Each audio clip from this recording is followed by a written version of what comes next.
The morning sun cast long shadows across the polished wooden floors of Wellington Music Academy as Lynn walked through its grand entrance for the first time. She clutched her small bag close to her body, her eyes taking in the impressive hallway lined with portraits of famous musicians who had once studied or taught within these walls. The receptionist barely looked up as Lynn approached the desk. "I'm here about the volunteer position," Lynn said softly, her voice almost getting lost in the sound of distant piano scales and violin practice.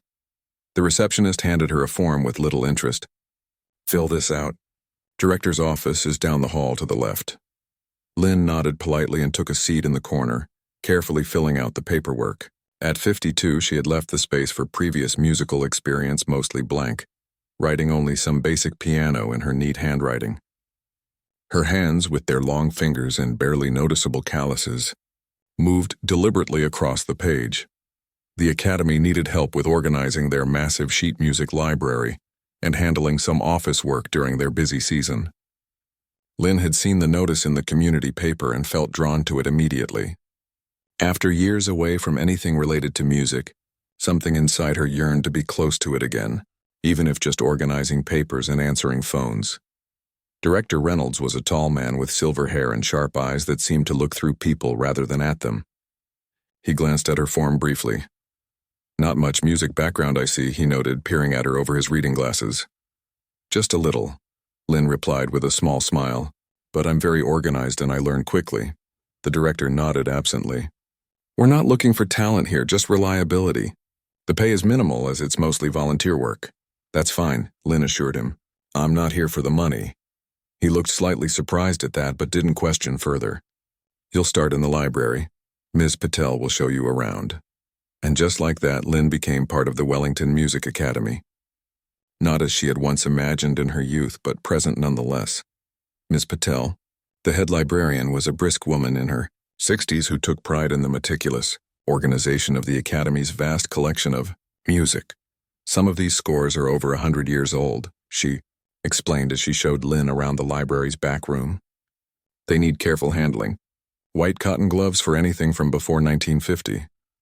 She demonstrated by gently lifting a yellowed score of Chopin's Nocturnes. Lynn nodded, absorbing every detail. The smell of old paper and wood polish filled her with a strange mix of comfort and longing. During her first week, Lynn became a near invisible presence in the Academy. She moved quietly through the halls, carrying stacks of music or delivering messages between departments. Students rushed past without noticing her. Teachers nodded vaguely in her direction if they happened to make eye contact, but few bothered to learn her name. One afternoon, Lynn was organizing a shelf of piano concertos when she heard someone playing in a nearby practice room. The piece was Liszt's Hungarian Rhapsody No. 2, and the student was struggling with the frenzied middle section.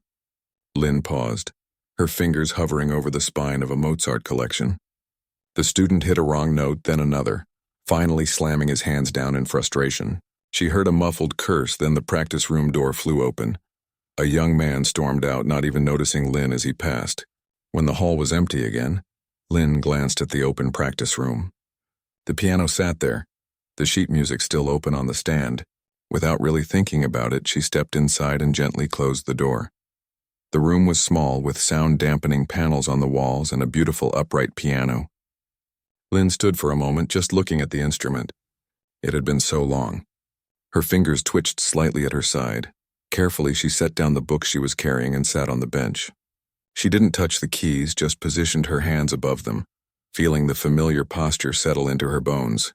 Then, hearing footsteps in the hall, she quickly stood and left, closing the door behind her.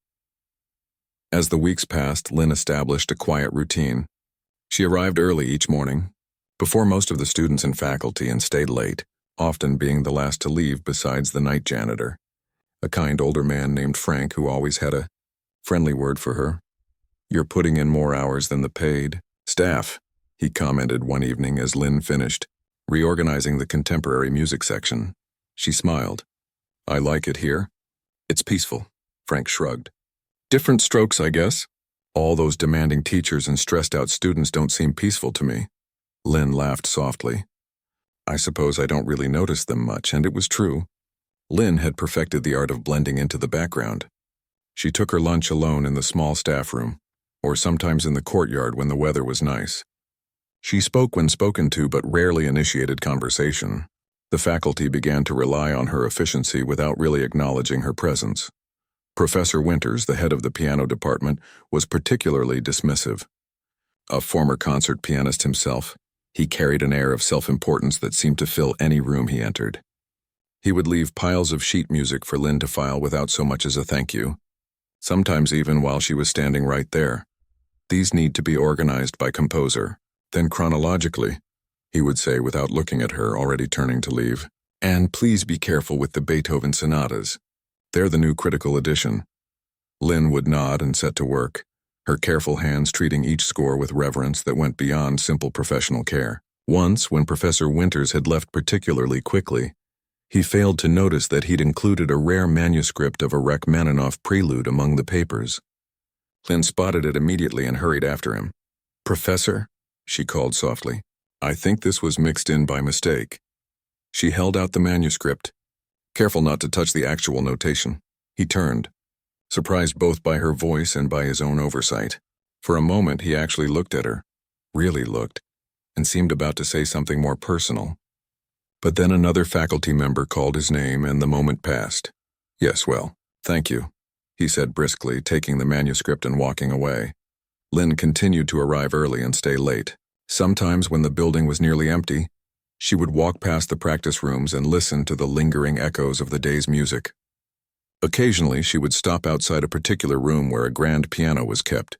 Unlike the practice room pianos, this one was a concert-grade Steinway, reserved for master classes and special rehearsals.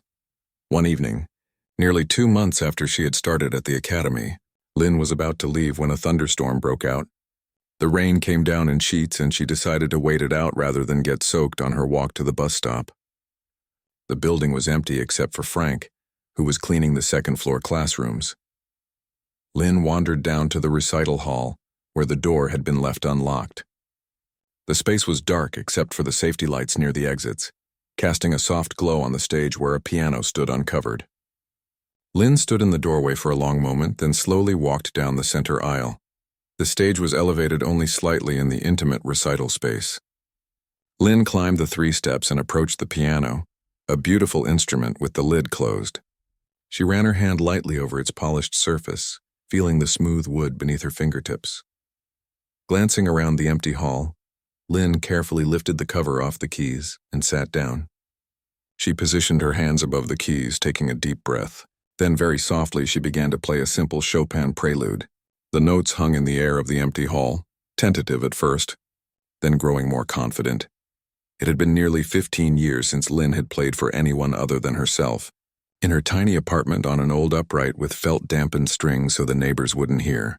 But here, in this space designed for music, her fingers remembered everything her mind had tried to forget. She finished the prelude and sat in silence for a moment. Then, almost without conscious decision, her hands began to move again, this time into the opening of Rachmaninoff's Piano Concerto No. 3, one of the most technically demanding pieces in the piano repertoire. Her eyes closed as the familiar notes flowed from her fingers, her body swaying slightly with the rhythm and emotion of the piece. Lynn was so absorbed in the music that she didn't notice Frank standing at the back of the hall, his cleaning cart forgotten in the doorway. His eyes were wide as he watched her play. This quiet woman who had never mentioned a word about being able to play piano, now performing one of the most difficult concertos as if it were as natural as breathing. When she finished the first movement, Lynn sat still, her hands resting in her lap.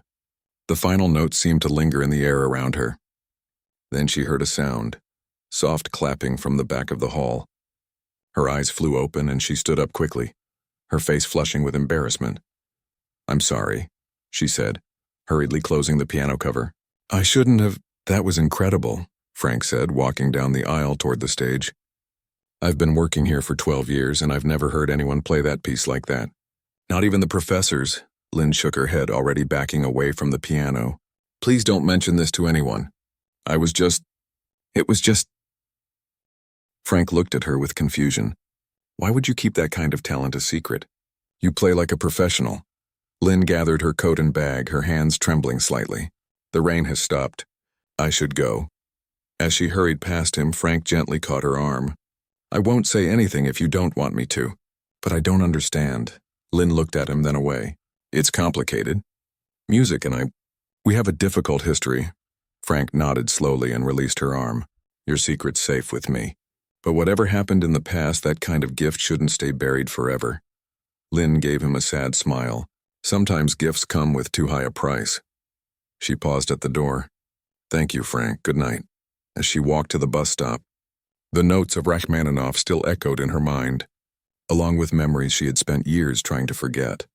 Concert halls in Vienna, Tokyo, New York, standing ovations, recording sessions, and then the overwhelming pressure, the panic, the very public breakdown that had ended it all. Tomorrow she would go back to being invisible Lynn, who organized sheet music and delivered messages. No one at Wellington Music Academy needed to know that 15 years ago, she had been Mei Lin Chu, one of the most promising concert pianists of her generation, who had disappeared from the classical music world at the height of her fame. What no one could possibly guess was how soon her carefully constructed anonymity would come crashing down. Spring was giving way to summer, and Wellington Music Academy buzzed with activity. The annual faculty recital was just 3 weeks away, an event that attracted wealthy donors, influential music critics, and potential students. Lynn continued her quiet work, becoming even more efficient as she grew familiar with the Academy's routines and requirements.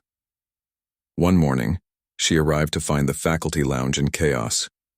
Several professors were gathered around Professor Winters, their voices rising over each other. It's impossible to find a replacement on such short notice, a violin teacher said, her hands gesturing dramatically. The entire program would need to be restructured, another added.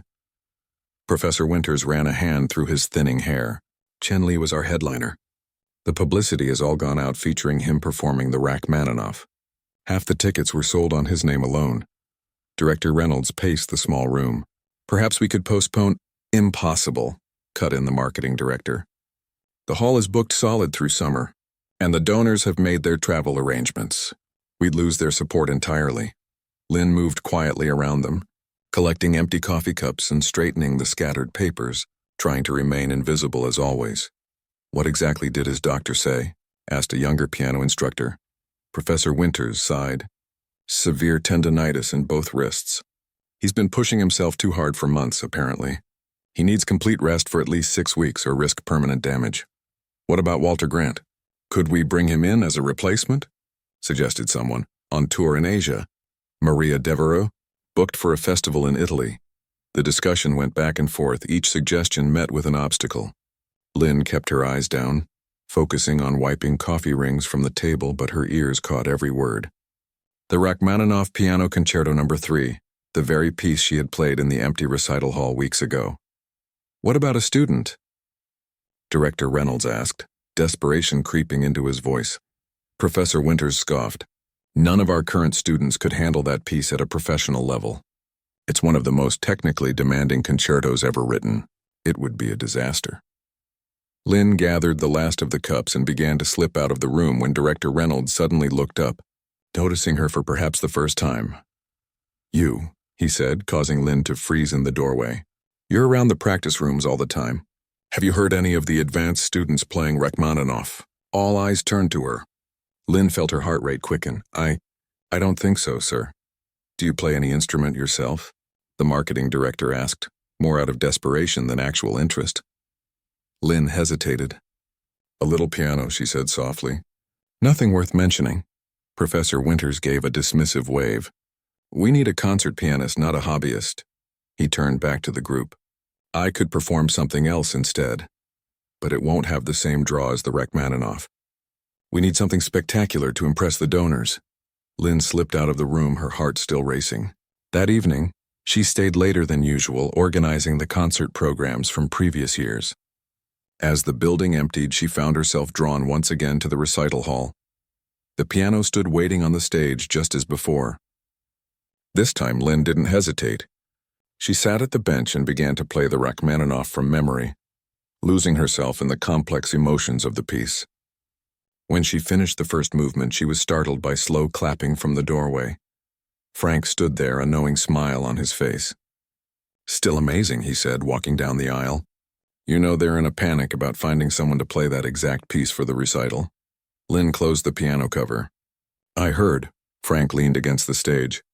You could help them out. She shook her head firmly. No, that's not possible. Why not? You play it beautifully. Lynn gathered her things. That part of my life is over, Frank. Has been for a long time. Seems to me, he said carefully, that if you really believed that, you wouldn't be in here playing when you think no one's listening. She had no response to that. The next day, tension in the academy had escalated. Chen Li's cancellation had made the local news, and ticket holders were calling to ask about refunds. The staff looked harried, and even the students seemed affected by the general atmosphere of stress. Lynn was shelving books in the library when Professor Winters stormed in, looking for a particular score. He barely acknowledged her as he searched through the shelves. Where is the Donani arrangement? He muttered. I need to see if it's feasible to prepare in 3 weeks. Second shelf, under romantic period arrangements, Lynn said quietly. He looked surprised, but found the score where she had indicated. At least someone around here is competent, he said, which from him was high praise. He flipped through the pages, frowning deeply. Too similar to what Jensen is already playing. It would make the program feel repetitive. Without thinking, Lynn spoke up. The Prokofiev concerto might contrast nicely. Professor Winters looked up, genuinely startled that the quiet library assistant would make such a specific suggestion. He studied her with new interest. You know classical piano repertoire? Lynn felt her cheeks warm. I've picked up a few things working here. He seemed about to question her further when Director Reynolds burst into the library. Thomas, we have a bigger problem. The orchestra we hired is refusing to change the program at this late date. They've already rehearsed the Rachmaninoff with Chen Li twice. They say they'll only accompany that piece, or we need to pay them cancellation fees and find another orchestra.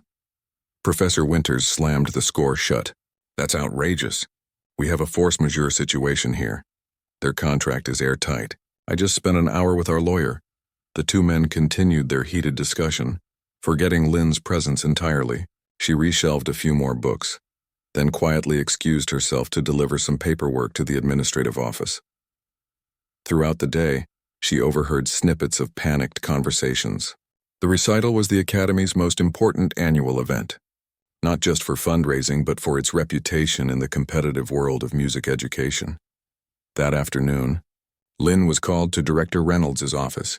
She entered hesitantly, surprised to find Professor Winters there as well, along with the marketing director. Ah, Lynn, Director Reynolds said, actually using her name for once. Please have a seat. She perched nervously on the edge of a chair. We've been discussing our situation, he continued, and Professor Winters mentioned you seem to have some knowledge of classical piano repertoire. Lynn nodded cautiously. Some. Do you play? The marketing director asked directly. She looked down at her hands resting in her lap. A little. Professor Winters leaned forward. How little is a little? Chopsticks? Beginner's Bach? What level are we talking about? Lynn took a deep breath. I can play some intermediate pieces. I had lessons as a child. The three exchanged glances. The thing is, Director Reynolds said slowly, we're in an extremely difficult position. We've explored every professional option and come up empty, Professor Winters cut in. We're considering a rather unconventional solution. We could have the orchestra play the Rachmaninoff while we project a video of Chen Li's previous performance of the piece. The donors would hate that, the marketing director said. They're coming to see a live performance. What if, Director Reynolds said, looking at Lynn, we had someone at the piano not actually playing at full volume, but going through the motions while the orchestra plays. The audience would get their visual performance. Lynn stared at him in disbelief. You want someone to pretend to play? Professor Winters grimaced. It's not ideal, but with the right lighting and the orchestra, playing the full piece as rehearsed, you'd need someone who at least knows the piece well enough to fake it, convincingly. The marketing director pointed out all. Three were looking at Lynn now. She felt trapped. You mentioned you play, Director Reynolds said. Do you know the Rachmaninoff at all? I'm familiar with it, she admitted carefully. Professor Winters raised an eyebrow. Familiar enough to follow along? We'd have the music there, of course. The piano would be mic'd very low or even muted. The orchestra would carry the actual performance. Lynn felt a strange mix of emotions: fear, indignation, and something else she couldn't quite name. The idea of sitting at a piano pretending to play, essentially participating in a deception, went against everything music had ever meant to her. "I don't think I can do that," she said quietly. "We'd compensate you." "Of course," Director Reynolds added quickly, "and no one would expect perfection. You'd just need to be convincing enough from a distance." Lynn stood up. "I'm sorry. I should get back to the library." "Please, just consider it," the director called after her. "We're really desperate here." Later that day, Frank found Lynn in the sheet music archive, her hands trembling slightly as she filed Mozart sonatas. "You okay? You look upset." Lynn told him about the bizarre request. Frank whistled low. "That's pretty desperate," he said, "but also kind of insulting to the audience, don't you think?" "And to the music," Lynn added. Frank leaned against the shelving unit. "You know, you could just actually play it." She shook her head firmly. "That's not an option." "Why not?" "You play it beautifully, better than most professionals I've heard come through here." Lynn placed the last sonata on the shelf and turned to face him. "You don't understand. I haven't performed in public for 15 years. I can't just jump on stage and play one of the most difficult concertos in the repertoire with a professional orchestra." Frank studied her face. "You've performed before? Professionally?" Lynn realized her slip. She sighed and sat down on a nearby stool. "A long time ago," she admitted. "In another life." "What happened?" She stared at her hands. "Stage fright. Panic attacks. Very public meltdown. End of career." Frank was quiet for a moment. "That sounds tough." "It was. But that was 15 years ago," he pointed out gently. "Maybe things would be different now." Lynn shook her head. "I'm not willing to find out." The next morning, she was summoned to the director's office again. This time, the entire recital planning committee was there, looking at her with a strange mix of desperation and hope. "Lynn," Director Reynolds said, "we have a proposal for you. We've been discussing our options and we think we have a compromise that might work." Professor Winters stepped forward. "We'd like you to play a simplified version of the Rachmaninoff. We can work with the orchestra to adjust, and I can help you prepare a modified version that keeps the main themes but eliminates the most technically challenging passages." Lynn blinked in surprise. This was not what she had expected. The marketing director jumped in. "We'll bill it honestly, as an adapted version necessitated by our soloist's cancellation. The audience will understand. With the right arrangement, even an intermediate pianist could handle it," Professor Winters added. Though his tone suggested he had serious doubts about her abilities, Lynn felt cornered. "I don't think—" "Please," Director Reynolds interrupted. "Just try. We can arrange a private audition with just the committee. If it doesn't work, we'll find another solution." Lynn looked around the room at their expectant faces. None of them had any idea who she really was or what they were actually asking. The irony was almost painful. "When would this audition be?" she asked finally. "Tomorrow evening?" Director Reynolds suggested. "After hours, so no students would be around." Lynn took a deep breath. "I'll think about it." As she left the office, she heard Professor Winters say, "It's a long shot, but we're out of options." She walked slowly down the hall, her mind racing. What had she gotten herself into? Lynn barely slept that night. She tossed and turned in her small apartment, memories and fears swirling through her mind. By morning, she had dark circles under her eyes and a decision weighing heavily on her shoulders. She arrived at the academy earlier than usual, before even the most dedicated students. The hallways were silent as she made her way to the recital hall. She needed to sit at that piano one more time before she could decide. The hall was dark except for the safety lights. Lynn switched on just the stage lights and approached the piano. She sat down, closed her eyes, and placed her hands on the keys. Without sheet music, without hesitation, she began to play the Rachmaninoff concerto, not a simplified version, but the full, complex piece as written by the composer. Her fingers remembered everything, every note, every dynamic marking, every subtle shift in tempo. The music filled the empty hall, resonating with both technical precision and deep emotion. Lynn lost herself completely in the performance, unaware of anything but the conversation between her hands and the piano. When she finished the first movement, she kept going, flowing seamlessly into the second. She was so absorbed that she didn't notice the door at the back of the hall opening slightly, didn't see Frank standing there with wide eyes, didn't realize he had his phone out. Recording her play, she completed the entire concerto, all 3 movements, without a single mistake. When the final note faded, she sat in silence, her eyes still closed, her breathing slightly elevated from the emotional and physical exertion. That was extraordinary, a voice said from the darkness. Lynn's eyes flew open. Frank stood halfway down the aisle, his phone now back in his pocket.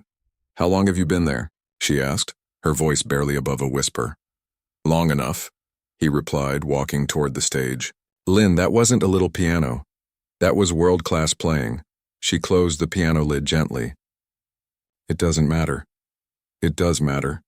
You're not just good, you're exceptional. And the Academy needs someone exceptional right now." Lynn shook her head. "I can't perform in public anymore, Frank. I just can't." He sat in the front row looking up at her. "Why not?" "What happened to you?" Lynn was quiet for so long that Frank thought she might not answer. When she finally spoke, her voice was soft but steady. 15 years ago, I was someone else. My name was Mei-Lin Chu, and I was a concert pianist. I had played with major orchestras in 12 countries. I had a recording contract. Critics said I was the definitive interpreter of Rachmaninoff for our generation. Frank's eyes widened. "Wait, Mei-Lin Chu? I think I've heard of you." "What happened?" Lynn's hands twisted together in her lap. Panic happened. Crushing anxiety. I was performing the Rachmaninoff, this very piece with the Berlin Philharmonic.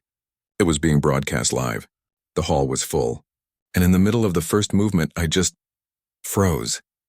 She swallowed hard before continuing. My mind went blank. My hands wouldn't move. The orchestra kept playing, but I sat there paralyzed. The conductor tried to cover, but everyone knew. I ran off stage. The concert was canceled. "That could happen to anyone," Frank said gently. Lynn shook her head. "It wasn't just once. I tried to come back a month later. Same thing happened, but worse. I had a complete breakdown on stage, hyperventilating, crying. They had to help me off. After that," she shrugged, "I couldn't even look at a piano without feeling sick.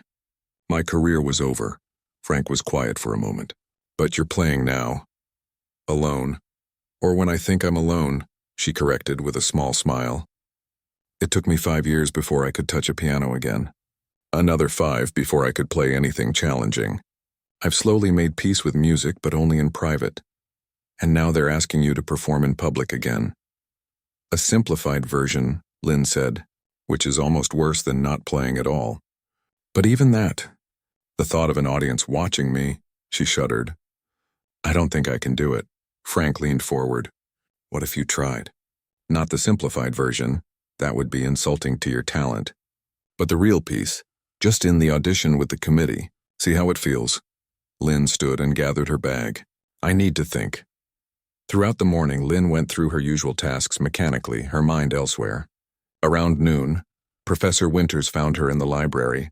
"Have you decided about the audition?" he asked without preamble. Lynn took a deep breath. "Yes, I'll try. But I have conditions." He raised an eyebrow, clearly surprised by her assertiveness.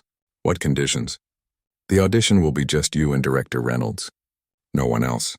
And I'll need the hall to myself for practice every evening until then." Professor Winters looked skeptical but nodded. "Fine, but when it doesn't work out, we'll need to move quickly with Plan B." "I understand." That evening, Lynn returned to the recital hall. She played through the entire concerto twice, focusing on the sections that had always given her the most difficulty. Her technique was still there, her fingers still remembered. But would her nerves hold when people were watching? The next day passed in a blur. Lynn found it hard to concentrate on her work, knowing what awaited her that evening. At one point, she nearly ran into Professor Winters in the hallway. "Ready for tonight?" he asked. "As ready as I'll be," she replied. He studied her for a moment. "You seem nervous for someone who's just playing a simplified version with no real audience." Lynn didn't know how to respond to that, so she just nodded and continued down the hall. By 6 o'clock, most of the students and faculty had left for the day. Lynn made her way to the recital hall, her heart pounding so hard she could feel it in her throat. Outside the door, she paused, taking deep breaths to calm herself. "You can do this," she whispered. "It's just 2 people." Inside, Director Reynolds and Professor Winters were already seated in the center of the hall. The piano waited on stage, its lid raised to full concert position. "Ah, Lynn," Director Reynolds called out when he saw her. "We're all set. Professor Winters has prepared a simplified arrangement for you." He held up some sheet music. Lynn approached slowly. "Thank you, but I won't need that." Professor Winters frowned. "You plan to sight read the original?" "No," Lynn said, her voice surprisingly steady. "I know the piece. The simplified version isn't written yet," Director Reynolds said, confused. "I mean the original. I know Rachmaninoff's Third Concerto." She walked up the steps to the stage before they could respond. The two men exchanged glances. "Lynn," Professor Winters said carefully, "perhaps we haven't been clear. This is an extremely difficult piece, one of the most challenging in the entire piano repertoire. Professional pianists spend years mastering it." "I understand," Lynn said, sitting at the bench and adjusting its height. "We're not expecting you to play it as written," Director Reynolds added. "That would be unreasonable." Lynn placed her hands on the keys and took a deep breath. "Would you like me to begin?" The two men looked at each other again, bewildered. "I suppose so," Director Reynolds said hesitantly. Lynn closed her eyes for a moment, centering herself. Then she began to play. The opening of Rachmaninoff's Third Piano Concerto is deceptively simple, a quiet, flowing melody that gradually builds in complexity. Lynn played the beginning with restrained elegance, her fingers moving with practiced confidence. Professor Winters leaned forward in his seat, his expression changing from skepticism to confusion. Director Reynolds watched with his mouth slightly open. As the piece progressed into its more technically demanding passages, Lynn's playing remained assured and fluid. Her body swayed slightly with the music, her face reflecting the changing emotions of the piece. When she reached the first major cadenza, a long, complex solo passage, her fingers flew across the keys with astonishing precision. Professor Winters stood up, moving closer to the stage, his eyes fixed on her hands. Director Reynolds remained frozen in his seat, stunned. Lynn was aware of their reactions but kept her focus on the music. So far, her nerves were holding. This was nothing like a full concert hall, but it was still an audience, the first she had played for in 15 years. She felt a familiar flutter of anxiety as she approached a particularly difficult passage, but pushed through it, refusing to let her mind wander from the notes. Her breathing remained controlled, her hands steady. When she finished the first movement, she paused, looking up at the two men for the first time since she began. Professor Winters was standing at the edge of the stage now, his face a mask of disbelief. "Who are you?" he asked quietly. Lynn's hands remained on the keys. "Just the library assistant." "No one just plays like that," he insisted. "You've had professional training." "Extensive training." Director Reynolds had finally found his voice. "That was remarkable, absolutely remarkable." He turned to Professor Winters. "Thomas, do you realize what this means? We don't need a simplified version. We don't need to find another pianist. We have our soloist right here." Professor Winters was still staring at Lynn. "You could have mentioned you were a concert-level pianist when we first discussed this." Lynn looked down. "I haven't performed in a very long time." "But you've maintained your technique," he observed. "That level of playing doesn't come without constant practice." "I play at home," she said simply. "For myself."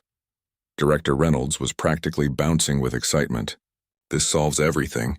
Lynn, you must perform at the recital. With your talent, it will be a triumph." The flutter of anxiety returned stronger this time. Lynn felt her chest tighten.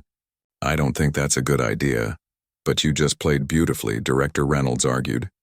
"Why wouldn't you perform?" "There's a difference between playing for two people and performing in a full concert hall," she said, her voice strained. Professor Winters was studying her face carefully. A look of recognition slowly dawned in his eyes. "Wait a minute," he said slowly. "I know you from somewhere." Lynn stood up abruptly. "I should go." "No, wait." He stepped onto the stage, looking at her more closely. "You remind me of someone. A pianist I heard years ago." Lynn grabbed her bag. "Thank you for the opportunity, but I can't help you with the recital." As she tried to leave, Professor Winters gently caught her arm. "Mei-Lin Chu," he said quietly. "That's who you are, isn't it?" Lynn froze, not looking at him. "Mei-Lin Chu," Director Reynolds repeated, confusion in his voice. "The name sounds familiar." She was brilliant, Professor Winters said, still looking at Lynn. A rising star. And then she disappeared from the classical music world about 15 years ago. No one knew what happened to her.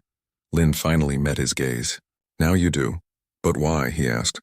Why are you working as a library assistant when you play like that? Lynn's voice was barely audible. Because I can't perform anymore. I just can't. The hall fell silent. Lynn could hear the ticking of the wall clock, the distant sound of traffic outside. Stage fright? Professor Winters guessed. Lynn nodded. The worst kind. Completely debilitating. Director Reynolds looked crestfallen. But we need you. I'm sorry, Lynn said. I wish I could help. She turned to leave again, but Professor Winters called after her. What if you didn't have to see the audience? Lynn paused at the edge of the stage. What do you mean? She asked. Professor Winters exchanged a look with Director Reynolds, who nodded encouragingly. I have an idea, he said, one that might work for everyone. Lynn sat in Director Reynolds' office, a cup of tea cooling between her hands. Professor Winters paced back and forth, explaining his idea with growing enthusiasm. We could position the piano at an angle, with a decorative screen partially blocking your view of the audience. The lighting would be designed so you can see the keyboard clearly, but the audience would be in relative darkness from your perspective. Director Reynolds nodded eagerly. We've done similar setups for student recitals when severe anxiety was an issue. This isn't just severe anxiety, Lynn said quietly. Last time I tried to perform, I had to be carried off stage. Professor Winters stopped pacing. That was 15 years ago. You've clearly made progress since then. You just played beautifully for us. 2 people is very different from a full house. What if we do a gradual exposure?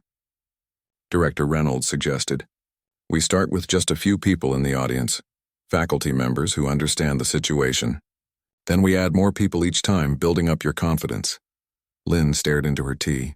The recital is in less than 3 weeks. We can make it work, Professor Winters insisted. I've taught students with performance anxiety before. Never someone with your level of talent, but the principles are the same. Lynn shook her head. I've tried every technique. Therapy, medication, hypnosis. Nothing worked completely. But you're playing again, Professor Winters pointed out. That's progress. And you didn't show any signs of anxiety when you played for us. Because I know you, Lynn said. I've been working here for months. You're not an anonymous crowd with expectations. The room fell silent as the 2 men exchanged glances, clearly running out of arguments. Finally, Lynn spoke. Why is this recital so important? Couldn't you just explain the situation to the donors and reschedule? Director Reynolds sighed heavily. I wish it were that simple. The truth is, Wellington Academy is in financial trouble. Serious trouble. We need the donations this recital will bring in just to make it through the year. Several major donors are flying in specifically to hear the Rachmaninoff, Professor Winters added. They've been promised a special performance. If we cancel or substitute something less impressive, they may take their money elsewhere. Lynn felt a weight of responsibility settling on her shoulders. The Academy had become a home to her over these past months, the first place since her breakdown where she'd felt a connection to music again. The thought of it closing. Let me think about it, she said finally. I can't promise anything, but I'll think about it. The 2 men looked relieved. That's all we ask, Director Reynolds said. And Lynn, your secret is safe with us, if that's what you want. Lynn nodded gratefully and left the office, her thoughts in turmoil. As she walked through the Academy's main hall, she passed a practice room where a young student was struggling with a Chopin etude. The girl hit a wrong note, groaned in frustration, and started again. Lynn paused, listening to the determination in those repeated attempts. Once she had been that student, passionate, persistent, fearless. When had fear begun to outweigh love in her relationship with music? Outside, the spring air was warm, trees budding with new life. Lynn walked slowly, taking the long route to her apartment. By the time she reached her door, the sun was setting, casting long shadows across the city. Her apartment was small but neat, dominated by the upright piano against one wall. It wasn't a concert grand, but it was well maintained, its tone warm and resonant. Lynn sat on the bench, not playing yet, just thinking. On the wall above the piano hung her only acknowledgement of her former life, a simple framed program from her debut with the New York Philharmonic, tucked among other personal photos so it wouldn't stand out to visitors. Not that she had many visitors. Lynn traced her fingers over the keys without pressing them down. The Rachmaninoff had always been her piece, the concerto that had defined her career in its brief, brilliant flash. It had also been the vehicle of her very public downfall. Was it possible to reclaim it? To transform her relationship with this music from one of fear to one of joy again? She began to play, softly at first, then with growing confidence.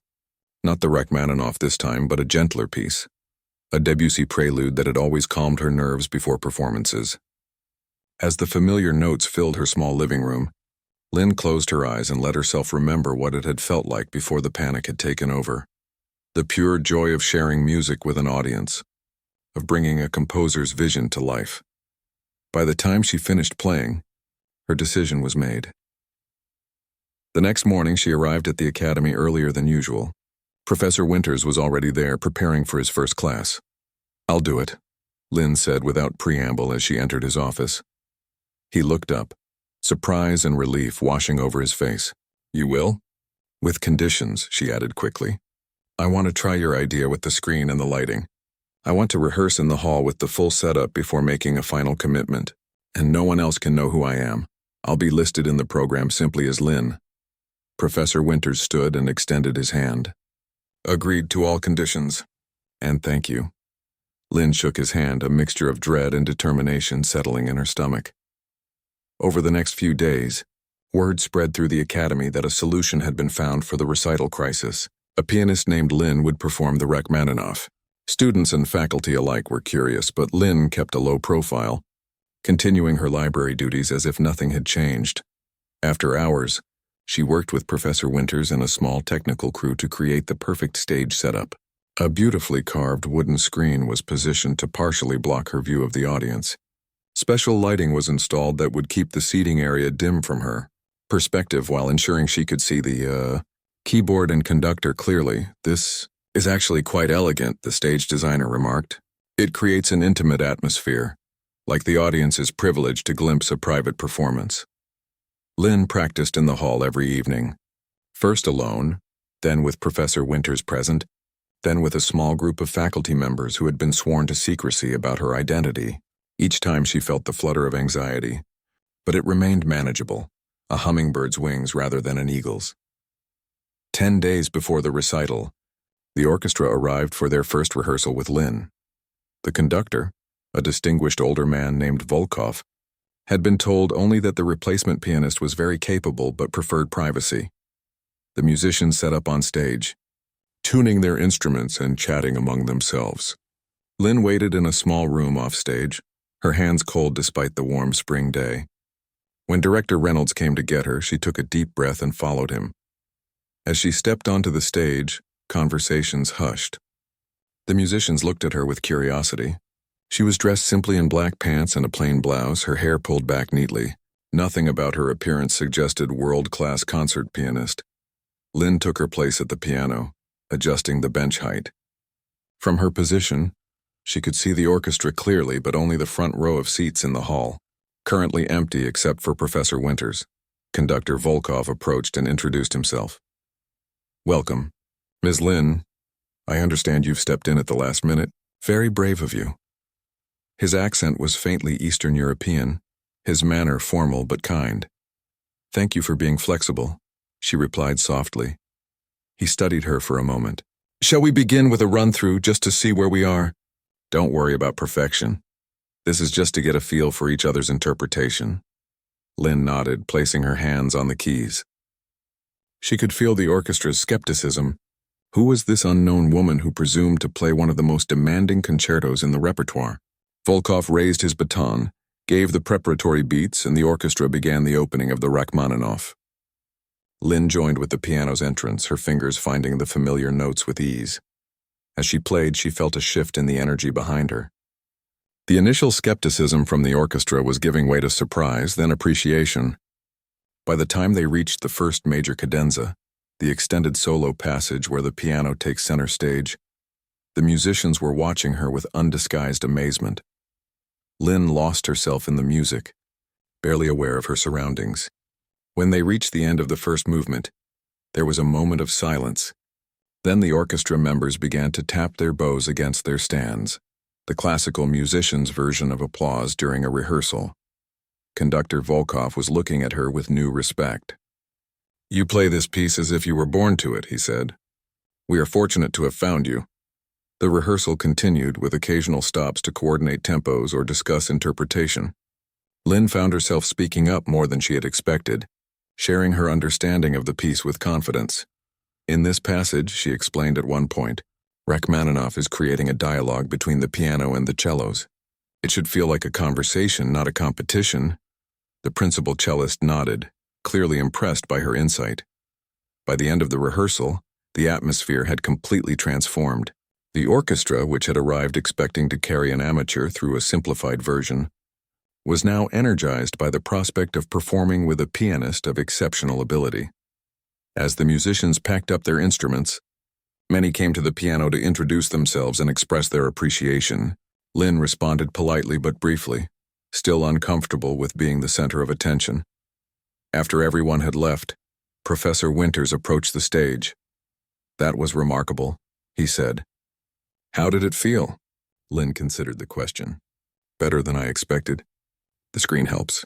And having something to focus on, the orchestra, the conductor, keeps my mind from wandering to the audience. Do you think you can do this for the actual recital?" She nodded slowly. "I think so. But I still don't want anyone to know who I really am." "Agreed," he said. "Though I must tell you, Volkov was giving you curious looks toward the end. I think he might suspect something." Lynn felt a flicker of anxiety. "What do you mean?" "He's been conducting for 40 years.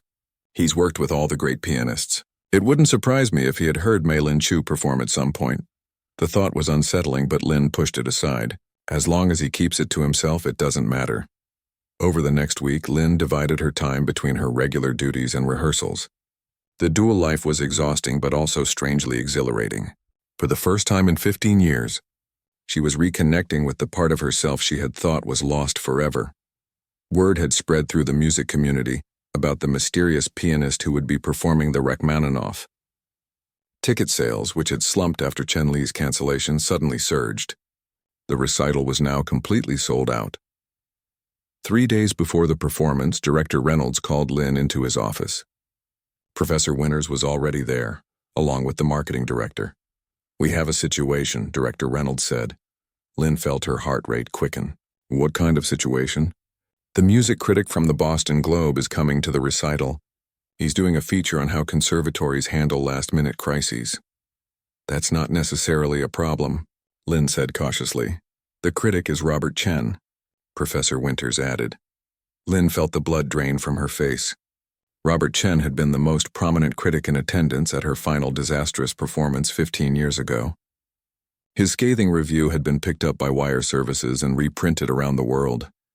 "He'll recognize me," she whispered. "Not necessarily," the marketing director said. "It's been 15 years, and with the screen, the lighting." But Lynn was already shaking her head. "He sat in the front row. He saw everything, my panic attack, the way I fled the stage. He wrote that it was the most complete artistic collapse he had ever witnessed." The room fell silent. "We can't uninvite him," Director Reynolds said finally. "It would raise too many questions." "Then I can't perform," Lynn said, her voice trembling. "Lynn, please," Professor Winters urged. "You've come so far. Don't let one critic stop you now." She stood up. "You don't understand. If he recognizes me and writes about it, everyone will know. The whole story will come out. I can't face that kind of exposure again. What if we spoke to him?" the marketing director suggested. "Asked him as a professional courtesy to focus on the music rather than the performer?" Lynn shook her head. "Critics don't work that way, especially not Robert Chen." As she turned to leave, Professor Winters called after her. "What about the academy? You said you'd help us." Lynn paused at the door, guilt washing over her. "I'm sorry. I wanted to help, but this is too much." She walked quickly through the halls, not stopping until she reached the quiet of the library. There, hidden among the tall shelves of music, she let the tears come at last. Frank found her there an hour later, organizing scores with mechanical precision. "Her eyes red but dry, I heard," he said simply. "From who?" "People talk." especially when they're worried their jobs might be on the line if the academy loses its funding. Lynn continued shelving music. I can't do it, Frank. Because of one critic? Because I've spent 15 years rebuilding my life after a complete public breakdown. I can't risk going through that again. Frank leaned against the shelf. You know what I think? I think you're using this critic as an excuse. You were already looking for a way out. Lynn stopped what she was doing and stared at him. That's not fair, isn't it? You've been rehearsing for 2 weeks. Everyone says you play the piece brilliantly. The orchestra respects you. The screen and lighting setup works. Everything was in place for you to succeed. He shook his head. And then at the first real challenge, you quit. You have no idea what it's like, Lynn said, her voice rising. The panic, the complete loss of control. You're right, I don't, Frank agreed. But I know what fear looks like when it's winning. And right now it's winning. He turned to leave, then paused. By the way, there's something I think you should see. From his pocket, he pulled out his phone, found what he was looking for, and handed it to her. It was a video of Lynn playing the Rachmaninoff in the empty recital hall weeks ago, the morning she had arrived early and thought she was alone. You recorded me? She asked, shock and betrayal in her voice. Just the first movement, Frank said. I didn't know if you'd ever play like that again. And it seemed too beautiful to let it disappear. Lynn stared at the screen, at her own face lost in the music, her body swaying slightly with the rhythm, her hands moving with confident precision across the keys. I've never shown it to anyone, Frank continued, but maybe you need to see it. To remember what's possible when you're not afraid. He left her alone in the library, with the phone and the video of a woman who looked like her but seemed to belong to another world, a world without fear. Lynn watched it through to the end, then watched it again, and as the last notes faded, she made a decision. The night of the recital arrived with a perfect spring evening. Stars emerged in a clear sky as patrons in elegant attire streamed into Wellington Music Academy. The lobby buzzed with conversation, donors mingling with faculty members, critics exchanging pleasantries with wealthy alumni. No one seemed overly concerned about the last-minute change in pianist. The Academy had assured everyone that the replacement was exceptional. Backstage, Lynn sat alone in a small dressing room, her hands folded in her lap. She wore a simple black dress, formal enough for a concert but without any unnecessary flash. Her hair was pulled back neatly, her face free of makeup except for a touch of lipstick. Nothing about her appearance suggested she was about to take center stage in one of the most prestigious musical events of the season. A soft knock at the door made her look up. Come in, she called. Frank entered, carrying a small bouquet of white lilies. These are from the library staff. Well, mostly from me. Lynn smiled. Thank you. How are you feeling? He asked, setting the flowers on a side table. Terrified, she admitted. But I'm here. After watching the video Frank had shown her, seeing herself play with such freedom, Lynn had realized she couldn't walk away. Not just for the Academy's sake, but for her own. The past 15 years had been about hiding, about safety. Maybe it was time to try another way. She had returned to Director Reynolds' office the next morning and told him she would perform, critic or no critic. The relief on his face had been worth the knot of anxiety in her stomach. I checked the seating chart, Frank said now. Robert Chen is in row 7, not the front row. With the lighting and the screen, he probably won't be able to see you clearly. Lynn nodded. It's not just about being recognized. It's about... She struggled to find the words. It's about being judged, being found wanting. The only judgment that matters is your own, Frank replied. And from what I've seen, you're your own harshest critic. Another knock at the door interrupted them. Professor Winters entered, looking distinguished in his tuxedo. 5 minutes, he said. The orchestra is taking their places. He paused, studying Lynn's face. Are you all right? I will be, she said, standing up. How's the house? Full, and buzzing with anticipation. He smiled encouragingly. Your screen is in place, the lighting is perfect. Just remember, you won't be able to see beyond the first couple of rows. Lynn took a deep breath. Let's go. Frank gave her shoulder a gentle squeeze. You've got this. As Lynn followed Professor Winters through the backstage area, she could hear the sound of the orchestra tuning, that beautiful chaos of individual notes gradually aligning into perfect pitch. It was a sound that had once filled her with excitement, then with dread. Tonight she felt something in between, a nervous energy that was not quite fear, not quite joy. They reached the side of the stage. Through a gap in the curtains, Lynn could see the orchestra members settling into their chairs, the empty piano bench waiting center stage, partially obscured from the audience by the carved wooden screen. "Remember," Professor Winters said softly, "the screen will block most of the audience from your view, and the lighting will take care of the rest. Focus on conductor Volkov and the music. Nothing else matters." Lynn nodded, not trusting her voice. Her heart was racing, her palms damp. But underneath the anxiety was something else, a current of determination she hadn't felt in years. The concertmaster stood for the final tuning. Then conductor Volkov entered from the other side of the stage to enthusiastic applause. He bowed to the audience, then turned to the orchestra and nodded his approval. Now it was time. Lynn closed her eyes for a moment, centering herself. Then, at Professor Winters' gentle prompt, she walked onto the stage. The applause was polite but reserved. After all, no one knew who she was. Just Lynn, a last-minute replacement. She kept her eyes down as she crossed to the piano, not looking toward the audience at all. The screen worked exactly as promised. From her seated position at the piano, she could see the orchestra clearly and conductor Volkov at his podium. But the audience beyond was mostly hidden, visible only as indistinct shapes in the first row or two, the rest lost in darkness thanks to the carefully designed lighting.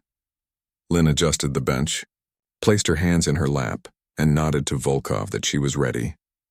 He raised his baton, gave the preparatory beats, and the orchestra began the opening of Rachmaninoff's Piano Concerto No. 3.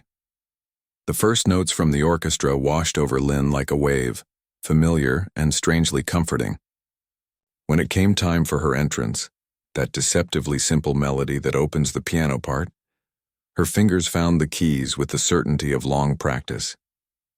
As she played, Lynn kept her focus entirely on the music, on the conversation between her piano and the orchestra, on Volkov's clear directing. She deliberately did not think about the audience, about Robert Chen in row 7, about anything except the notes flowing from her hands. The first movement progressed smoothly, the orchestra responding to her playing with sensitive accompaniment. When she reached the massive cadenza, that extended solo where the pianist takes flight, Lynn felt a moment of hesitation. This was where she had frozen 15 years ago, where her mind had gone blank and her hands had refused to move. But tonight, her fingers remembered. The notes poured out, complex and passionate, filling the hall with sound. Lynn swayed slightly on the bench, her body responding to the music's pull, her face reflecting its changing emotions. From the corner of her eye, she could see Volkov watching her with a mixture of respect and wonder. The orchestra members not currently playing were equally attentive, some smiling in appreciation of her technique. The first movement concluded to enthusiastic applause. Lynn used the brief pause to wipe her damp palms on a small cloth hidden beside the bench. So far, the panic had stayed at bay. Her breathing was quick but controlled, her mind clear. The second movement began, lyrical and expressive. Lynn felt herself relaxing further into the music, the technical demands now secondary to the emotional conversation with the orchestra. As she played, a memory surfaced, her very first piano recital as a child, before ambition and expectation had complicated her relationship with music. She had played a simple Mozart piece, her small fingers carefully picking out the notes. Afterward, her teacher had hugged her and said, "You play from your heart. Never lose that." Somewhere along the way, she had lost it, buried it under layers of technique and perfectionism, then fear and avoidance. But tonight it was coming back to her. The final movement arrived, with its technical fireworks and emotional intensity. Lynn's fingers flew across the keys, finding every note with precision despite the speed. The orchestra matched her energy, creating a seamless whole. In the final pages of the concerto, Lynn felt something she hadn't experienced in 15 years, the pure joy of making music, of bringing a composer's vision to life, of connecting with other musicians in a shared creation. For those moments, she forgot about the audience entirely, forgot about critics and judgment, forgot even her own past failures. There was only the music. The concerto ended with a triumphant flourish from both piano and orchestra. In the split second of silence that followed, Lynn held her breath. Then applause erupted, Not just polite appreciation, but genuine enthusiasm. The sound washed over the screen, filling the stage. Conductor Volkov turned to her, beaming, and gestured for her to stand. Lynn rose on slightly shaky legs and bowed toward the orchestra first, acknowledging their role in the performance. The musicians responded by tapping their bows against their stands, their highest form of approval. Then, taking a deep breath, Lynn turned toward the audience and bowed. From her position, she could see only indistinct figures, hands moving in applause. The screen had done its job, protecting her from the full impact of hundreds of watching eyes. Volkov approached and extended his hand, leading her forward to take another bow. The applause intensified. Someone in the audience shouted, "Bravo!" Others joined in, the sound building. Lynn bowed again, then quickly retreated to the piano. Volkov seemed to understand her discomfort with extended acknowledgement and turned the audience's attention to the orchestra, having each section stand for recognition. As the applause finally began to die down, Lynn prepared to leave the stage. But before she could move, Volkov leaned close and whispered something that made her freeze. "Magnificent, Ms. Chu. A triumphant return." He knew. Of course he knew. A conductor of his experience would have recognized her playing, her interpretation that had once been praised as definitive. Lynn felt a moment of panic, but it faded quickly. Somehow being recognized after succeeding rather than failing made all the difference. She nodded slightly, acknowledging his comment, then left the stage as the applause finally faded. Backstage was chaos. Faculty members, administrators, even some students had gathered to congratulate her. Lynn moved through them in a daze, accepting their praise with murmured thanks, too emotionally drained to say more. Director Reynolds found her and clasped both her hands in his. "You've saved us," he said, his voice thick with emotion. "The donors are ecstatic. We've already received pledges for twice our fundraising goal." Professor Winters was more direct. "That wasn't just good, that was world-class. You still have everything that made you great and more." Lynn smiled tiredly. "Thank you, but I think I need some air." She slipped away from the crowd, finding a side door that led to a small courtyard. The night air was cool and fresh after the hot stage lights and crowded backstage area. Lynn took deep breaths, letting the tension of performance gradually leave her body. She heard the door open behind her but didn't turn. Frank's voice came gently through the darkness. "You did it." Lynn nodded. "I did. How do you feel?" She considered the question carefully. Exhausted, relieved, and happy. The last word surprised her as she said it, but it was true. Frank came to stand beside her. "The crowd is still talking about you in there. I heard someone say it was the best Rachmaninoff they'd ever heard." Lynn smiled. "That's kind, but surely an exaggeration." "I don't think so. And neither does Robert Chen, apparently." Lynn's head snapped around. "What do you mean?" Frank shrugged. "I overheard him talking to another critic. He was saying he hadn't heard the piece played with such insight since Mei-Lin Chu's early performances, before her difficulties. He recognized me. If he did, he didn't say so. He was just comparing the playing." Lynn let out a long breath. "What happens now?" "That's up to you," Frank said. "But I will say that Director Reynolds was dropping some heavy hints about offering you a teaching position. Seems they could use a piano instructor of your caliber." Lynn looked up at the stars, considering. For 15 years, she had been running from music, from her past, from her own gifts. Tonight had shown her another possibility. Not a return to the concert stage, perhaps, but not hiding anymore either. "I might be interested," she said finally. "Part-time to start." They stood in companionable silence for a few minutes. From inside, they could hear the sounds of the reception continuing. Laughter, conversation, the clink of glasses. "We should go back in," Frank said eventually. "People will be wondering where you are." Lynn nodded. "In a minute." She wanted to hold on to this moment a little longer, this feeling of having faced her greatest fear and survived. As they turned to go back inside, the door opened and Professor Winters appeared. His face was serious. "Lynn, there's someone who would like to meet you. He says he's an old acquaintance." Behind him stood Robert Chen, the critic who had witnessed her breakdown 15 years ago and written about it so mercilessly. His hair was grayer now, his face more lined, but his sharp eyes were the same. Lynn felt a moment of panic, but it passed quickly. She was not the same person who had fled from him in terror all those years ago. Mr. Chen, she said, stepping forward with her hand extended. It's been a long time.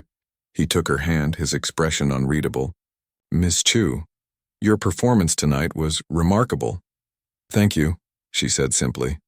I've often wondered what became of you, he continued. Your talent was extraordinary.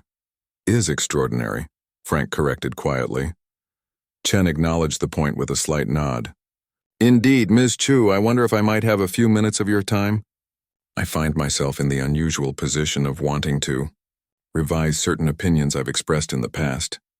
Lin looked at him steadily, seeing not the fearsome critic of her nightmares but just a man, older, perhaps wiser, certainly humbled by what he had heard tonight.